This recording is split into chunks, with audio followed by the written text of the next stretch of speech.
Hi friends, welcome to my honey stories. నేను మీ Lakshmi. భరించా ప్రేమిక 4th episode.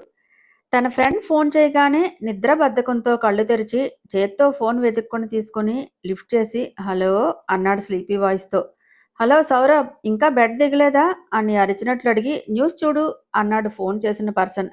చీ నీ అబ్బా, న్యూస్ చూడమని చెప్పడానికా ఫోన్ చేశావు అని అరుస్తూనే ఎదురుగా ఉంటే ఈ పాటికి చదువు యదవా పెట్రా ఫోన్ అంటూ కాట్ల కుక్కలా బొయ్యని పడిపోయాడు సౌరభ్.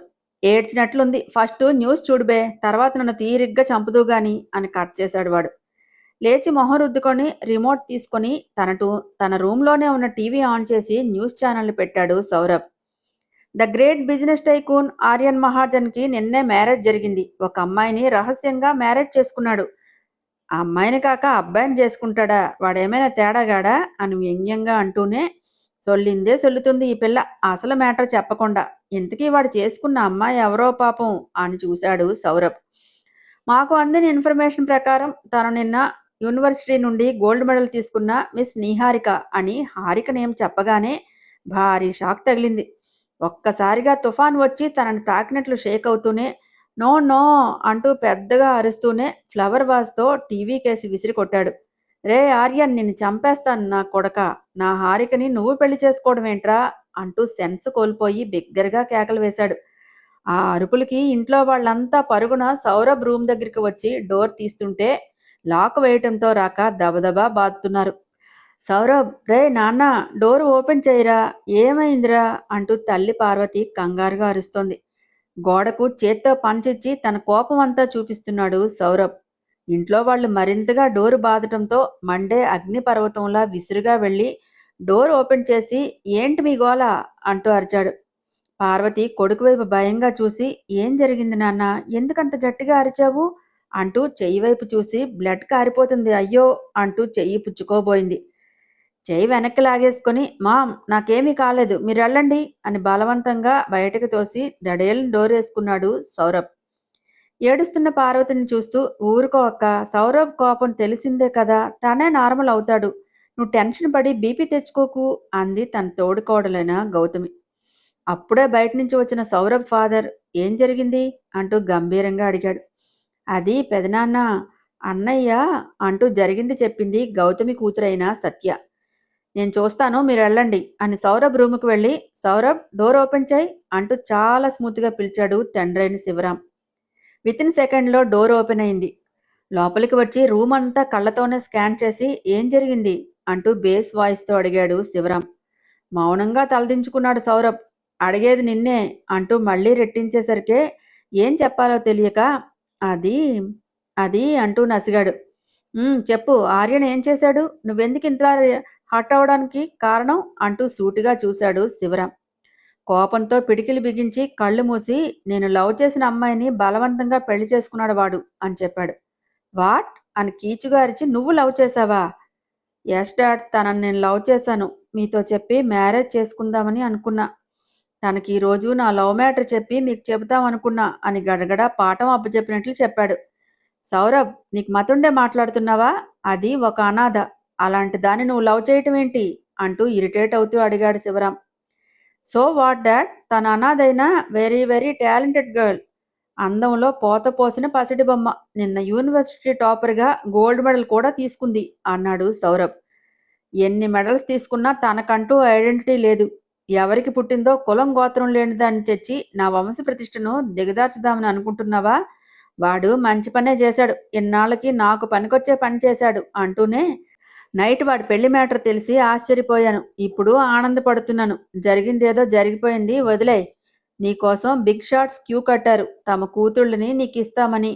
ఏది జరిగినా మన మంచికే అంటూ హితబాధ చేసి వెళ్ళి ఫ్రెష్ అయ్యి కిందకిరా, మీ అమ్మ ఏడుస్తోంది అంటూ వెళ్ళాడు శివరాం. నైట్ అశోక్ తిట్టిపోసిన ఆర్యన్ మ్యారేజ్ న్యూస్ అందరికీ తెలిసేలా చేసింది ఈ శివరామే.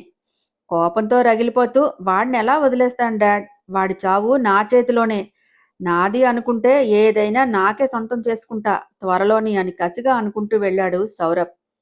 ఉన్న ప్రాబ్లమ్స్ చాలవన్నట్టు సౌరభ్ కూడా ఒక తలనొప్పిగా మారతాడేమో ఫ్యూచర్లో హారికకి. ఆఫీసులో పేపర్స్ చూస్తూ ఏంటిది ఆర్య, నువ్వు ఇంత రూడ్గా ఎలా బిహేవ్ చేస్తావు, అది ఒక ఆడపిల్లతో అని కోపంగా అన్నాడు ఉదయ్. కూల్గా చూస్తూనే ఏంట్రా నా మీద అరుస్తున్నావు అంటూ నవ్వాడు ఆర్యన్. నవ్వకు, నాకు కాలుతోంది అంటూ రేజ్ అయ్యాడు ఉదయ్. సీట్ నుండి లేచి ఉదయ్ భుజం చుట్టూ చేతులు వేసి, ఏంటి అంత కాలుతుందా?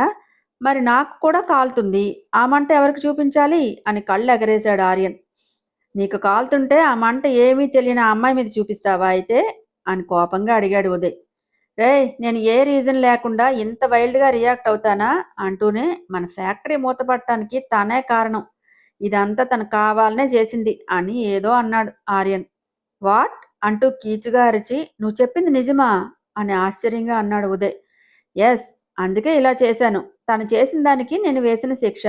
నాకు మోసం అంటే పరమ అసహ్యం. వాళ్ళ మొహం చూడాలంటేనే నాకు రోత. నేను ప్రేమిస్తే ప్రాణం ఇస్తారా? అదే ద్రోహం చేశారని తెలిస్తే అది ఎవరైనా సరే నేను వేసే శిక్ష ఎంత క్రూరంగా ఉంటుందంటే అది వాళ్ళ ఊహకు కూడా అందదు. కోపంతో నరాలు పొంగి ఎర్రగా మారిన కళ్ళతో అన్నాడు ఆర్యన్. ఆర్యన్ భుజం తట్టి, ఇంకోసారి మన కళ్ళే మనల్ని మోసం చేస్తాయి బావా. నువ్వు చెప్పిన దాన్ని బట్టి చూస్తుంటే హారిక అలాంటిది కాదని నాకు అనిపిస్తోంది అన్నాడు ఉదయ్. నో ఉదయ్, నేనంత బ్లైండ్ పర్సన్ కాదు. మంచి చెడుల విచక్షణ నాకు తెలుసు. మరి ఏం చేద్దాం అనుకుంటున్నావు?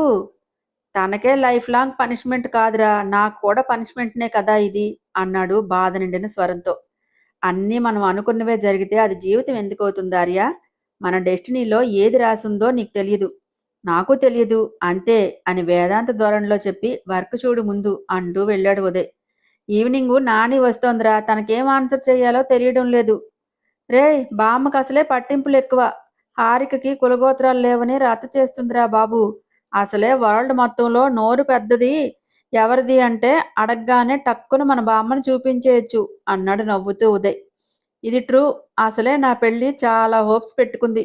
రోజు నా బుర్ర తినేస్తోంది. నీ పెళ్ళాం విలువలు తెలిసిందై కుటుంబ గౌరవాన్ని కాపాడేది అయ్యుండాలని, దేవుడంటే భక్తి, పెద్దలంటే గౌరవం అంటూ చాంతాడంత లిస్టు చెప్తూ అలాంటి దాన్ని వల వేసి మరీ వెతికి నీకు భార్యను చేస్తానని అంటుంది. ఇప్పుడు ఎలా రియాక్ట్ అవుతుందో అనే భయంగా ఉందిరా అంటూ తల పట్టుకున్నాడు. నిండా మునిగాక చలంటే ఎలా బంగారం? తప్పదు మరి భరించాలి. వెనకడుకు వెయ్యకు మిత్రమా, జయం నీదే ధీరా అని. రేయ్, నన్ను మాత్రం రమ్మనకు. నాకు జీవితం మీద చాలా అంటే చాలా ఆశలు ఉన్నాయి. బామ్మ తిట్లు విని నేను బ్రతుకుతాననే నాకు హోప్స్ లేవు. అందుకే ఈవినింగ్ నీ దారి నీది, నా దారి నాది. బాయ్ బాయ్ అన్నాడు ఉదయ్. చంపుతాను. తిట్లన్నీ నాకేనా? నీకు షేర్ ఇస్తాను. ఏం కంపెనీ షేర్స్ అయితే నొప్పి లేకుండా దొబ్బుతావా? ఇవి తీసుకో అని టీజింగ్ వాయిస్తో అన్నాడు ఆర్యన్. మిత్రద్రోహి అంటూ పళ్ళు నూరాడు ఉదయ్. మూసుకొని స్క్రిప్ట్ రెడీ చేయబే. నానిని కాకాపట్టి కూల్ చేసేలా ఉండాలి. ఏంటి ఈ బంపర్ ఆఫర్ కూడా నాకేనా అంటూ ఏడుపు మొహం పెట్టాడు. ఈ వారం రాశిఫలాల్లో నీకిలా రాసి ఉంది, ఏం చేయలేమబ్బా అంటూ భుజాలు ఎగరేశాడు ఆర్యన్. భారంగా నిట్టూర్పు విడుస్తూ, ఏం చేస్తాం, కోరి ఫ్రెండ్షిప్ చేశాను కదా, అనుభవించక చేస్తానా? చేస్తా, స్క్రిప్ట్ రెడీ చేస్తా, బామ్మ దెబ్బకు ఫ్లాట్ అవ్వాలంతే అంటూ బిల్డప్ కొట్టాడు ఉదయ్. నాని ఫ్లాట్ అవుతుందో లేక నిన్న బండకేసి బాదుతుందో ఆ దేవుడికే ఎరుక అంటూ గొణిగాడు. కళ్ళు చిన్నగా చేసి చూస్తూ, బావా, నీ ఇన్నర్ వాయిస్ ఏదో తేడాగా వినిపిస్తుందే అంటూ ఐబ్రో రైట్ చేసి చూశాడు. నా మీద మర్డర్ ప్లాన్ ఏమీ చేయలేదు కదా నువ్వు అన్నాడు ఉదయ్. ఛా, నేనెందుకు అలా చేస్తారా? నువ్వు ఎవరివి? నా ఫ్రెండ్వి. అవసరమైతే నా ప్రాణమైనా అడ్డేస్తాను అంటూ సైడ్కి ఫేస్ తిప్పి నాలుగు కొరుక్కున్నాడు ఆర్యన్. నాకు నీ ఓవర్ యాక్షన్కి నమ్మాలని లేదు అనుకుంటూ వెళ్ళాడు ఉదయ్. నాని చేతిలో వీడి బలి. అమ్మయ్యా, నేను ఎస్కేప్. నేను చక్క నాని ఒడిలో బజ్జుంటా నైట్ అనుకుంటూ వర్క్లో తలదూర్చాడు ఆర్యన్. సిస్టమ్ స్క్రీన్ మీద అందంగా అభినయిస్తున్న హారిక రూపం కనిపించింది. కలువల్లాంటి కళ్ళను మరింత పెద్దగా చేసి తను చేసే క్లాసికల్ డ్యాన్స్కి సరిపోయేలా ఎక్స్ప్రెషన్ ఇస్తూ కళ్ళతోనే కోటి భావాలను పలికించవచ్చు అన్నంతగా తన కళ్ళతోనే మాయ చేస్తున్న దృశ్యం తన హృదయ పలకం మీద నిలిచిపోయిన రోజు గుర్తుకు వచ్చి భారంగా మారిన మనస్సు బాధతో మూలిగింది. రూపం చూసి మోసపోకూడదని నిన్ను చూసాకే తెలిసింది నీహారిక. పసితనం ఉట్టిపడే నీ మొహం వెనుక ఇంకో రూపం ఉందంటే ఎవ్వరూ నమ్మరు కసిగా అనుకున్నాడు ఆర్యన్. అనుకున్న టైం కంటే ముందే వచ్చేసింది శాంతమ్మ బామ్మ. వస్తూనే గట్టిగా అరిచింది ఇల్లు అదిరిపోయేలా, ఇంట్లో ఎవరైనా ఉన్నారా అంటూ. ఆ అరుపులకు పరుగున వచ్చారు ఎవరి రూమ్ నుండి వాళ్ళు. కళ్ళ నుండి నిప్పులు చెరుగుతూ, ఏం జరుగుతుంది ఇంట్లో అని గంభీరంగా అడిగింది బామ్మ. మణి వాటర్ తెచ్చి మీరు కొంచెం నెమ్మదించండమ్మా, ఆరోగ్యం పాడవుతుంది అని నెమ్మదిగా చెప్పింది. అంటూ చెయ్యి అడ్డం పెట్టి భారతి చెప్పవే అంటూ ప్రశ్నించింది సూటిగా చూస్తూ. అత్తయ్య, అది నాకు తెలియదు. పెదబాబు ఎందుకు ఇలాంటి డెసిషన్ తీసుకున్నాడో అని నెమ్మదిగా చెప్పింది భారతి. ఆ అమ్మాయి ఎక్కడుంది అని మణివైపు చూసింది శాంతమ్మ.